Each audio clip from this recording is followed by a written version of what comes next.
unboxing barang yang keduanya ini aku kayak udahlah gitu lah, kayak nggak ada semangat lagi. Yang pertama adalah experience aku pas pakai earbuds ini adalah yang aku cukup terkejut itu adalah di sini walaupun dia harga 100 ribuan, pas aku pakai nggak mudah jatuh gitu dan dia pas. Oke guys, aku Henrik Yang. Nah, kali ini kita akan unboxing sebuah barang yang dimana fungsinya untuk gaming dan harganya murah cuy. Di sini udah ada barangnya. Dan ini adalah TWS dari Acer, yaitu Acer tipenya X15, yang dimana di sini keterangannya X15 TWS Gaming Earphone Sport headset Bluetooth, Hi-Fi, stereo, waterproof, low latency, semua lah itu ditaruh, dia udah paten kayak lah itu. Dan harganya 114.000. Dan di sini barangnya udah ada, langsung aja kita buka dan kita unboxing. Barangnya ini sebagus apa sih? Aku mau cari cutter dulu, cutter mana cutter? Nah, jadi kita lihat di kamera atas cuy. Nah, ini kita buka dulu, harap. Nah, kita lihat barang dengan harga 100 ribuan ini gimana kualitasnya. Dan ini, bam, ini adalah Acer X15 cuy. Dia bentuk boxnya seperti ini, dan kalau kita lihat dari atas ini dia X15, Acer-nya ini kayak stikeran aja, ya biasa barang OEM Cina. Ini sebenarnya kalau kalian mau beli nggak usah dari merek ini sih. Ini sebenarnya kalian beli yang polosan aja ada sih. Nah, dia biasanya nggak bermerek ya. OEM tuh maksudnya ya barang-barang yang nggak ada merek dibuat merek itu OEM. Nah, ini kita lepasin. Mohon maaf brand, nah bukan mengejek brand tapi memang ini stikeran doang. Di sini X15, di sini dia tulisannya wireless headset. Di sini dia TWS 5,2. Kita lihat di bagian atasnya sini, kalau kalian mau baca silakan baca. Call time-nya 3 jam, play time-nya itu dia 2,5 jam. Hah? Sumpah nggak ngerti aku. Ini aku sama sekali nggak ngerti maksudnya apa. Aku nganggapnya gini aja deh. Ini barang OEM Cina, yang maksudnya barang Cina yang murah dibuat brand. Aku nganggapnya kayak itu aja. Karena di sini kayak nggak jelas gitu barangnya. Karena di sini pun made in China katanya. Nah, oke, aku anggap nggak ada mereknya, udahlah. Dikira ngejek brand kan. Nah, kemudian langsung aja kita buka dan 1, 2, 3.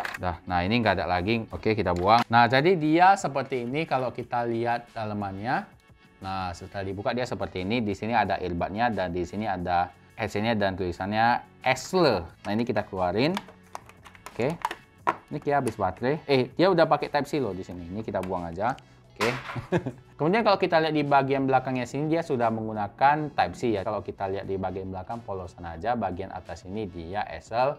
Dan ada bentuk gimmick gamingnya segi-segi seperti ini, dan ini RGB-nya kalau di foto nanti kita lihat kayaknya habis baterai. Di dalamnya sini ini ada layar notifikasi baterai, sisa baterai, dan ini adalah tempat untuk earbuds-nya. Oke, aku mau coba cas dulu gimana bentuknya karena ini kemungkinan habis baterai ya. Ini kita cas pakai Type C, jebret. Nah masuk dia bentuknya seperti ini, dan kalau kita buka, nah dia ngecas. Nah, ini ada indikator baterainya. Ini masih 0%, tapi di sini kita nggak terlalu membahas soal baterainya karena di sini harganya juga sangat murah, dan aku sebenarnya nggak yakin sama baterainya ini. Tapi kalau misalkan dibilang harga 100 ribuan, aku kemarin itu pernah unboxing satu TWS non gaming tapi bisa dipakai untuk gaming. Nah, itu dia dari merek Olight. Aku masih ingat dia tipenya T112. Untuk video reviewnya di sini itu harganya cuma 135.000. Nggak ada gimmick gaming, baterainya tahan lama, suaranya bagus, tidak ada delay. Nah, jadi buat kalian yang ya mau main game FPS, aku kemarin pakai itu bisa. Kalau ini aku belum tahu sih. Cuman kemarin itu aku pernah unboxing dari merek serupa, yaitu tipe Y60, dan itu Zong, harga 70.000. Jadi unboxing barang yang keduanya ini aku kayak udahlah gitu lah, kayak nggak ada semangat lagi. Tapi kalau misalkan dibilang rekomendasi, lebih rekomendasi Olight karena Olight itu biasanya ya lebih niat lah ya buat barang. Nah, kemudian kita lihat aja di kamera atas, kalau bagian buds-nya sini dia nggak ada ear tip-nya, dia di sini langsung aja tidak ada ear tip, dan dia di sini ada LED gaming. Nah, kalau menurut aku sih yang gaming-gaming ini terkadang ini buat habis baterai ya, karena lampu itu kan lumayan menghabiskan baterai ya. Ya, terlalu inilah ya, banyak gimmick lah menurut aku. Dan kalau finishingnya di sini cakep sebenarnya. Ini finishingnya juga cakep, cuman kalau untuk kualitas suara nggak tahu. Ini kalau coba kita cabut, oh dia RGB-nya seperti ini, dan ini kita masukkan aja untuk kita cas. Jadi nanti aku bakalan coba untuk main game, dan aku nanti kasih tahu kalian gimana experience-nya. Nah, jadi kalau untuk isinya seperti itu aja, dan sekarang kita akan membahas spesifikasi lengkap dari Acer X15 TWS Gaming ini. Ini dia Bluetooth 5.0, dan di sini dia use mobile phone, komputer, DJ. Nggak mungkin orang DJ pakai barang kayak itu, nggak mungkin. Gaming sport.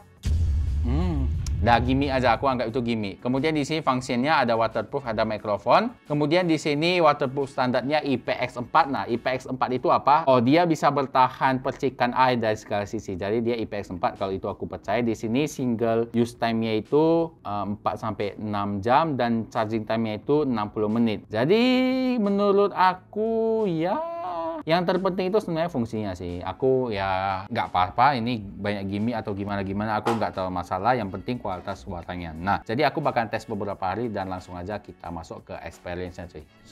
Nah, jadi aku udah cobain TWS X15 ini selama beberapa hari dan saatnya kita masuk ke bagian experience-nya cuy. Yang pertama adalah experience aku pas pakai earbuds ini adalah yang aku cukup terkejut itu adalah di sini walaupun dia harga 100 ribuan, pas aku pakai nggak mudah jatuh gitu dan dia pas karena di sini dia nggak ada ear tip ya. Di sini dia cuman langsung aja ke bodinya karena biasanya TWS yang tanpa ear tip ini gampang jatuh gitu. Ya aku beberapa kali pakai TWS yang nggak ada ear tip dan itu nggak nyaman. Tapi kalau menurut aku ini nyaman dan kemudian di sini sensor sentuhnya ini berfungsi dengan baik walaupun dia nggak kelihatan ada tanda-tanda sensor sentuh di sini. Nah, tapi di sini kalau kita ngomong masalah kenyamanan lainnya dipakai jangka waktu yang lama ini menurut aku nggak ada masalah. Casingnya juga lumayan dan ya menurut aku oke-oke aja karena ini dijual dengan harga 114.000 dan aku tidak ada masalah sama sekali dengan produk ini. Nah, sebenarnya gini, masalah terbesarnya itu bukan ada di experience dan lain-lain. Dan sekarang kita akan masuk ke bagian kualitas suara dan masalah terbesarnya adalah di sini. Yang pertama adalah pas kita dengerin musik sebenarnya kalau menurut aku nggak jelek-jelek amat. Kalau misalkan kita bilang dari brand yang sama, ini yang tipenya Y60 ini aku bilang ini jelek banget. Ini lebih bagus nggak usah kalian beli. Kemarin aku bilang karena apa? Karena suaranya jelek banget. Kalian jangan pernah beli TWS ini. Kenapa? Kalau bahasa kualitas suara itu sama aja seperti headset kabel yang murah-murahan itu sama aja. Harusnya brand tuh mikir lah gitu. Memang aku tahu ini barang-barang kayak ini untuk kelas-kelas bawah lah. Ya memang kayak gitu kan. Ini memang diciptakan brand dengan harga 70.000 untuk orang miskin kan. Cuman ya kalian dapat untung tapi orang miskinnya kupingnya rusak gitu. Karena ini memang suaranya jelek kali dan menusuk. Nah, seharusnya brand itu pikir lah ya demi cuan kalian tapi nggak mikirkan keselamatan konsumen. Jadi buang aja. Itu pun nggak aku pakai. Itu jelek banget. Jadi sekarang kita akan berfokus pada ini. Kualitas suaranya menurut aku di sini oke-oke aja di harganya yang 114.000. Tapi kalau misalnya kalian bilang, "Bang, dengan harga yang setara atau lebih mahal dan murah, ada nggak yang lebih bagus?" Ada. Ini untuk opini pribadi aku dan aku sama sekali tidak dibayar oleh siapapun di sini. Dan menurut aku kalau untuk di harga 100 ribuan ada Oleg T112. Nah, aku masih ingat nanti video review di sini udah pernah aku review itu suaranya menurut aku bagus. Dan kalau untuk di bawah 100 ribu itu Oleg juga ada EJ1 itu lumayan bagus. Tapi kalau misalkan budget kalian lebih itu ya di atas 150 ribu sebenarnya banyak banget opsi yang lain lebih bagus. Jadi kalian tunggu aja TWS apa yang bagus dengan harga segitu. Jadi subscribe channel ini supaya nggak ketinggalan gitu. Nah, TWS ini sebenarnya kalau untuk kualitas suaranya ya masih bisa, cuman lebih bagus yang tadi aku sebutkan ya. Karena juga aku udah cobain kualitas suaranya jadi aku berani ngomong. Ini dia suaranya lebih ke cempreng dan kalau menurut aku bassnya ini nggak terlalu terasa, dia agak sedikit nusuk tapi dia masih bisa didengerin gitu. Kalau misalnya kalian denger musiknya itu yang musik-musik santai gitu, dia suaranya ya halusnya juga standar biasa aja dan ya menurut aku kalau dari suaranya ini nggak ada yang bisa dibanggain dan menurut aku juga kelasnya itu masih suara-suara yang jelek sih menurut aku. Dan kemudian kalau untuk bassnya juga tidak terasa dan kemudian kita akan membahas untuk performa gamingnya cuy. Nah, jadi gini, pas aku review barang ini dan aku tes pertama kali, aku langsung tembakkan main Valorant gitu. Valorant di laptop, di PC semua udah aku coba, nggak ada delay gitu. Memang delaynya nggak ada, bagus menurut aku. Dan aku paling terkejut itu adalah pas aku main Valorant, dia surroundnya itu beneran terasa gitu. Karena ada beberapa merek TWS yang dia non gaming. Kalau misalnya kita pakai untuk gaming, dia surroundnya itu pas kali gitu, pas titiknya. Tapi sayangnya suaranya cempreng, udah itu aja. Jadi kalau misalkan brand ini memang bisa memperbaiki kualitas suaranya dengan tipe dan spek yang seperti ini menurut aku bagus banget, dijual 200.000 pun masih laku gitu karena surroundnya terasa, untuk gaming enak dan bisa dibilang kalau udah TWS suara yang jelek itu nggak ada toleran lagi sih karena TWS ini memang jualnya suara kan. Tapi sayang aja dengan dengan fitur dan speknya seperti ini, tapi dipaksain dijual dengan harga murah, jadi mangkas kualitas suaranya. Jadi menurut aku sayang banget. Kalau desainnya di sini aku nggak usah banyak cerita lah ya. Nah, di sini kalian bisa tengok aja desainnya cakep. Aku suka desainnya. Nah, di dalamnya sini keren. Ada notifikasi berapa persennya, ini aku paling suka. Kemudian dia di bagian earbudnya sini ada lampunya juga. Kalau untuk versi Bluetooth aku nggak tahu ini 5,0 apa 5,3. Buat kalian yang tahu silahkan komen, karena di kotaknya sini katanya 5,2, di spesifikasi official store-nya itu dia cuman 5,0 itu. Aku pun bingung yang mana yang benar ya. Pokoknya intinya seperti itu. Dan kalau kalian tanya, "Bang, ini rekomendasi atau enggak?" Ada merek lain dan masih banyak yang lebih bagus daripada ini sebenarnya. Nah, untuk rekomendasinya kalian silahkan cek aja di kolom deskripsi. Tapi kalau kalian maksa mau beli ini, aku juga buat linknya, karena ini bisa dibilang ya buat kalian yang mana tahu tiba-tiba di flash sale ada jual harga 70.000 kan lumayan gitu, bisa kalian beli ya, bisa aja gitu. Tapi aku tidak terlalu merekomendasikan. Jadi kalian silahkan aja cek di kolom deskripsi, nanti aku bakal update produknya dan harganya yang paling bagus yang mana. Oke, mungkin video kali ini sampai di sini aja ya.